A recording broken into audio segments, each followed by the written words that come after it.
Hey guys, hi. Once again, welcome back to the session. This is your master teacher Harsh Prem, and I'm in front of all of you with a very beautiful topic. And that beautiful topic is actually that how you can overcome your anxiety. Yeah, isn't it?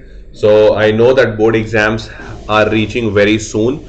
In fact, they are almost overhead, and you people are reeling under extreme stress that how you have to cope up with this. And because of that, there has been sleepless nights, so many tensions, and because of all these tensions, the overall productivity seems to get a little down, isn't it? So I completely understand that, people, because once I was also a student, so at that time I can completely correlate that it used to be this, means the phase used to be very tiresome.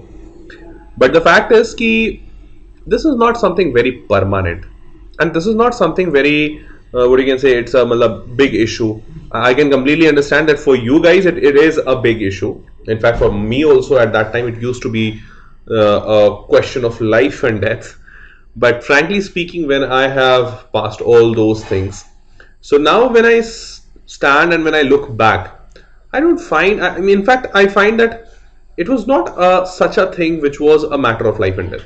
Although at that point of time, I was thinking that this is something more important than life and death. But right now, when I look back, I just see that yes, it was just a simple exam. After that, I passed multiple more examinations. I gave a lot of examinations which were so important to me, for my career, for my family, and so many things. But it's just an exam, and probably we have to understand that, because if we don't understand, and if we give any examination so much weightage that it is important more than anything, then the chances of excelling in that exam actually may come down. I'm not saying it will come down, but yes, it may come down.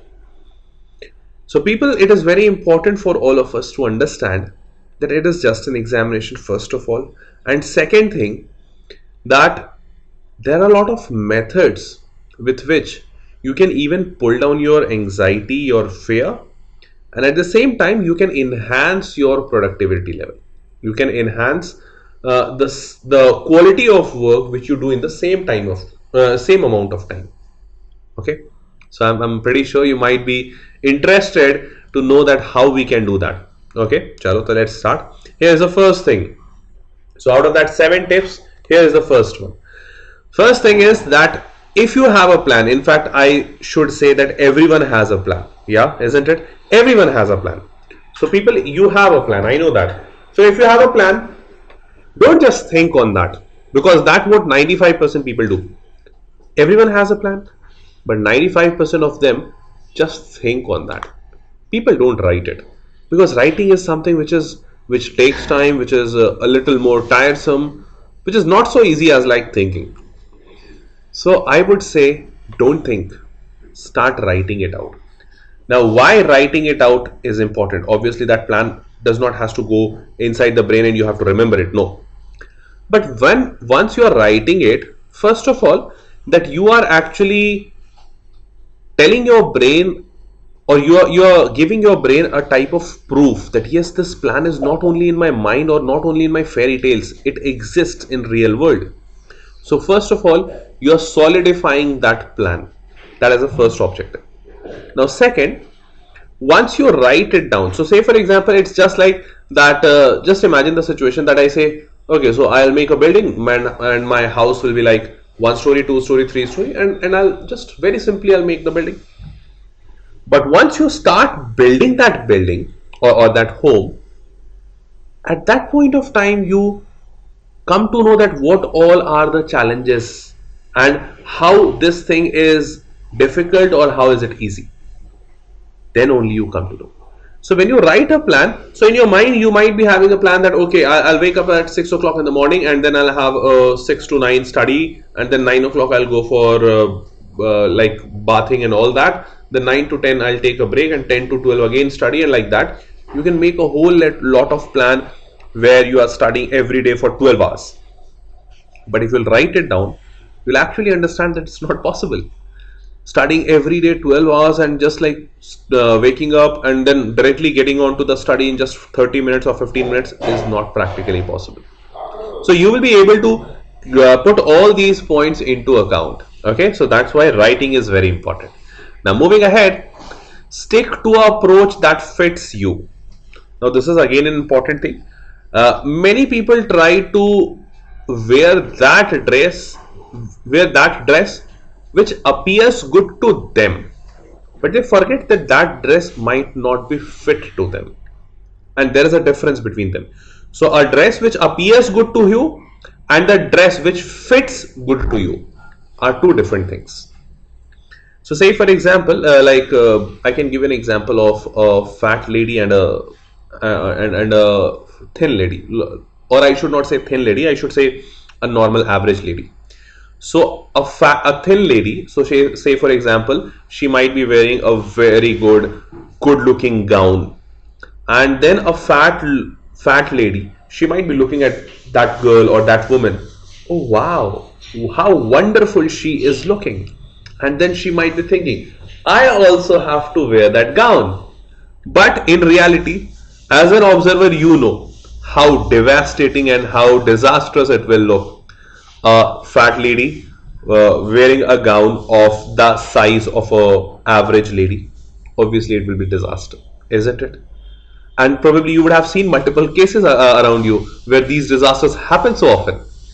So what's the moral? You should make a plan, or you should have the dress. If I talk about the dress, so you should have that dress which fits you, which is according to your body, your shape. Similarly is the plan. So say for example, some topper of your school would have made a plan that I will wake up at 5 o'clock in the morning and then I'll study from 6 o'clock to 10 o'clock. Now you say, oh wow, he's a topper, so I should also wake up at 5 o'clock. But you are not a morning person. So say for example, if you are a night person, you wake till late nights in night and you study well there. So what's the next thing? You're gonna copy that? Obviously yes, you will do that, but it will be devastating again, because you're not a morning person. Even if you wake up at so suddenly you are waking up every day at 8 o'clock and suddenly one fine day you think that you have to wake up at 5 o'clock. Do you think it is possible? And even if you think it is possible, till how many days will you be able to do this? That's the question. Everyone wakes up at 5 o'clock if they have to catch a train or if they have to go to a airport. But apart from that, who wakes up at 5 o'clock every day until and unless that person is not a morning person? That person does not like to wake up at 5 o'clock, then no one will wake up at 5 o'clock. So my lovely friends, it is very important for you to understand that making a plan is important, but at the same time, making a plan according to yourself is much more important. Okay, so I won't say that if you are a evening person and you want to be a morning person, then you can't be. You can be, but then you'll have to allow yourself an ample amount of time, so that in that much time it should be legitimate to think that okay, I am taking a 1 month bandwidth, or I am taking a 2 month of time, and in this 2 month time every day I will improve my timing by 15 minutes or by 30 minutes, something like that, and then I'll hold that timing for 1 month so that I can come into this habit. That is how plans are made. So you have to understand that make the plan which fits you the best. You know your timing schedule, you know that how much time you will be able to set. So say for example, if your topper friend is able to set only 1 hour at a stretch, and then he has made a timetable where he is taking 5 minutes break or 10 minutes break after every 1 hour, but you are a person who has more concentration and you can set 3 hours, why not take a 3 hours continuous study? Or even vice versa, like your friend has a lot of concentration and he is or she is sitting for 3 hours without a break, and you are trying to follow that, you won't be able to do that. So instead what you should do, you should try to make a plan where you are sitting only for 1 hour every day, and that would be much more productive. Okay people, fine. So I hope you all got it. Moving on, next thing, and at the same time one more thing, that many of the students even do try this, that they think that okay, today I am going to study for 10 hours, and 10 hours, in this 10 hours I am going to complete mathematics, like in one day, entire mathematics. How do you even think that? Even if you study for 10 hours, Even if you study mathematics, do you think that you will be able to study that mathematics 10 hours with the same level of concentration? Absolutely no. A big no. Why? Not possible, buddy. You are a human being, you're not a computer, you're not a robot. The robot would have been able to do that because it's a machine, it does not have an emotion. It gets, what you can say, tired, but that's not tired, that's called that it needs servicing. But you get tired, okay, and your downtime is much lesser compared to a robot. So don't compare yourself with a robot, okay. Chalo, moving on.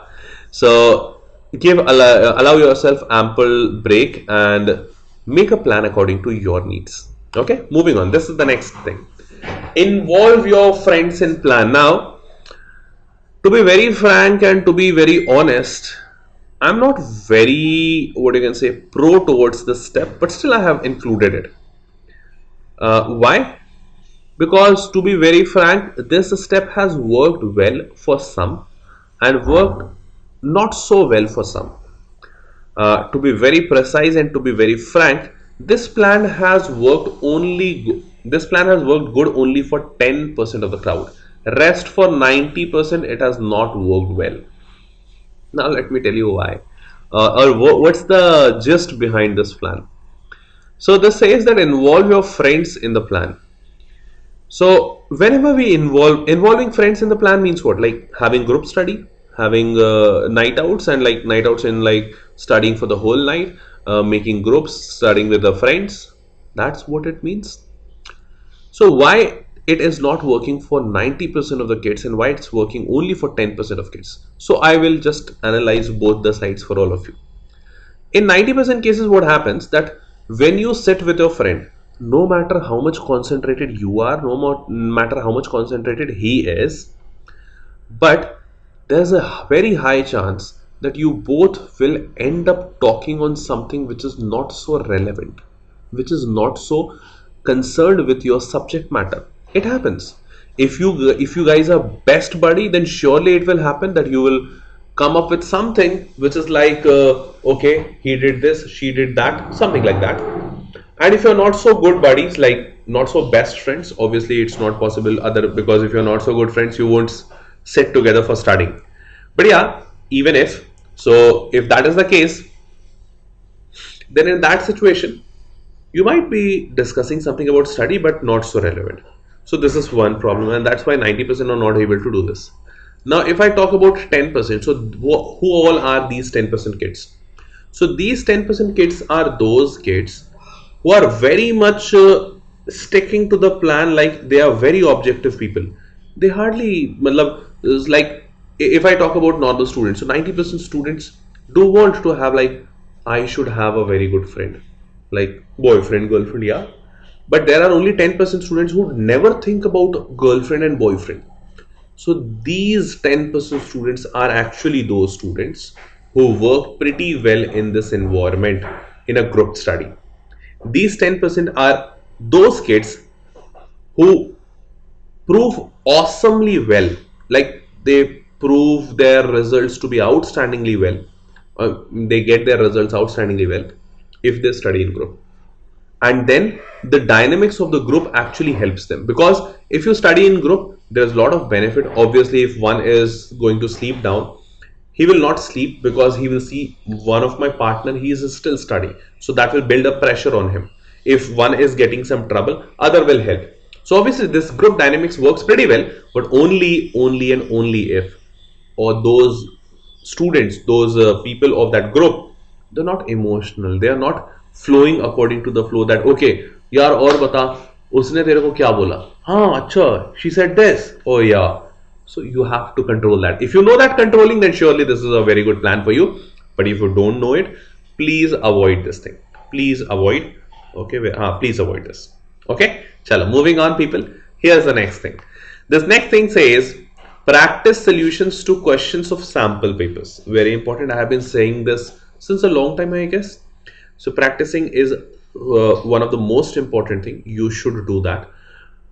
Solving question papers, solving mock papers actually prepares you according to the coming examination. Okay, so If you practice a lot of mock papers, you first of all get into the habit of examination, first thing. Second thing, you learn time management, and third thing, that you are able to see that what all are your mistakes and where you can improve.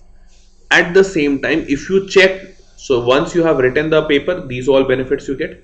Now if you check that paper on your own, so the next benefit which you get, that you come to know that how the examiner thinks, what is the mindset of examiner, his whole perception, that when he looks at a copy, so you will be able to get into his shoes, and then you will be able to think that whether should I mark this correct or not. You will be able to think like that. Okay, so that's the biggest advantage of a mock paper, and you should do that. Okay, chalo, moving on. Have a balanced meal. It's a very important thing. Obviously, why a balanced meal? So say for example, you ate something which is like not so good thing. Like most of the time people, what they do during night, they eat very heavy along with their family, like chicken, mutton or something like that. And you know that if something which you really like a lot and that is there in the food, you eat it a lot. Now the problem is, you ate it a lot. Now when you sit for studying, obviously burps like that, or you won't be able to sit because your tummy is full, or if you have a full tummy, it is damn sure that you will feel sleepy. That's the thing. Second thing, if you have a very what you can say, oily diet or very high on calorie diet or something which is like not so good to the stomach, then what it will cause? So first thing, that it may give you trouble while sleeping. If it is not giving you any trouble while sleeping, so why I'm saying this, because most of the students do have a lot of physical activity, like they played a lot, so in night they feel sleepy and they sleep. Now if you will wake up in the morning, that food will show the effect in the morning. So I am not explaining how, but yes, it's going to be very harsh for you. So that's why I say have a balanced meal. And sometimes these foods, so if you're not having a good food, you may even get ill, and it may take a long time for some people to recover back, and that is a very big cost which you can't pay as of now at this particular moment. So please have a balanced meal. Now moving ahead, reward yourself, the most important point of this entire session. Reward yourself. Now why I am saying that this is the most important part? This is a problem from almost 99% of people. In fact, I should say 100% of students. That sir, I got motivated when you said so beautiful things, but this motivation does not stay long with me. What can I do? I guess you all will agree that yes, this is the problem, sir. That you motivated us today.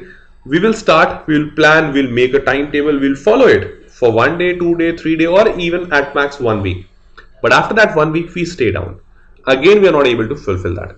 Now, what is the thing? How we can actually develop a habit of studying? How we can actually develop to be in that discipline or in that routine for a longer period of time? So the problem is, why is it happening? See, it is happening because once you give a target to your brain, the brain says, okay, accept it. Now you start working for that target. Obviously, targets are not daily business. Like I will wake up every day. No, this is not a target. Obviously, everyone wakes up. But if you say that if I will wake up every day at 5 o'clock, now this is the target because it's tough. So now you are giving your brain a task that you have to perform. And for that, brain has to take a lot of pain. Your brain and your body. Cool, agreed. So you gave a task to your body and your brain that you have to wake up 5 o'clock every day, and then you have to study for 6 hours in a day. Brain said, okay, accept it. I will study. For this, brain has to sacrifice a lot of things. What it is sacrificing? It is sacrificing your leisure time. It is sacrificing the relaxation time and everything. In return of that, what is your brain getting? Like anything? Like you say your brain, oh wow, kudos man, you did it man, bravo. Or do you give him a cake like, wow, people, wow, my brain, you did it man. No, you do not do anything. You simply become happy, and that happiness is probably not a reward for your brain. Your brain thinks, okay, being happy and being sad is my everyday business. I don't need it. So at that point of time, it becomes very important for you to actually reward yourself, because when you reward yourself, your brain gets a message that, okay, today I have been rewarded. Today I have got something good. And that is very important for you. That is very important for you, because at that point of time, your brain gets this message that whatever pain I am taking, it's not worthless. It has actually some worth. So you can set your brain a target that if I complete 6 hours of study today, then I'll go out with my friends and then I'll play. So your brain will start working hard, because your brain needs relaxation time, and while you are playing, your brain is completely relaxed. Your brain feels wow. So at that point of time, brain will also be very much motivated and enthusiastic that, okay, today I have to study for 6 hours, otherwise I won't be able to go out, and otherwise I won't be able to relax myself. So always reward yourself. Okay, moving on. Sleep well. That is always a mantra. Sleeping well is a very important part, because that helps your brain to be more intelligent. Okay, so being intelligent is very much related with a good night's sleep. So good night sleep, at least 6 to 7 hours is very important. Never sleep less than 6 hours. No, absolutely no. Okay, absolutely no for less than 6 hours. Have a 6 to 7 hours, and absolutely no for more than 8 hours as well. So don't exceed 8 hours above sleep. Many students like, sir, I have to be super intelligent. So I sleep every day 10 hours. Like, this is not going to help you. Otherwise, those people who sleep the entire day, they would have been the most intelligent. That it does not work like that. Okay, so please take care of this. Sleeping well is very important. Fine. At the same time, some students do have this problem also, that when they go to sleep, they start thinking, and they do not get into sleep so easily. Like, they went to bed at 10 o'clock, but they slept finally at 1 o'clock or 12 o'clock, and that 2 hours is a complete wastage for them, because they went to bed at 10 o'clock, so they thought that I will get a 6 hours sleep, so they thought I'll wake up at 4 o'clock. Then their mind said, okay, even if I do late, I will wake up at 5 o'clock, but actually they slept at 1 o'clock. So from there, if their mind needs 6 hours, so your brain or your body will allow you to wake up at 7 o'clock only, and then you will have a lot of frustration, irritation, that why I set a target of 4 o'clock, not even at 5 I woke up at 7 o'clock. That is a frustrating thing.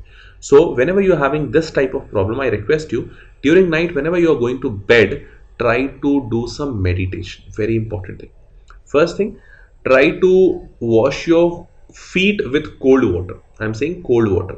Try to wash your feet with cold water, cold like normal water. Don't make the water heated up, because these days it's cold in entire India.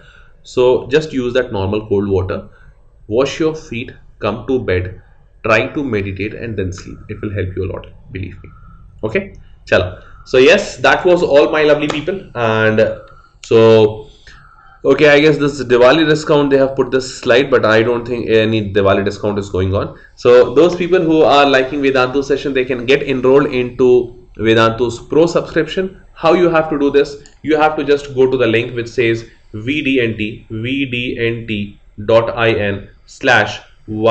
Pro. This link is given in the description box as well. Just go to this link, click, get all the details. At the time of final payment, you will get these options like 1 month subscription, 3 months, 6 months. Here you have to just use a coupon code, that is HPE Pro. This will allow you the discounted price to go further down.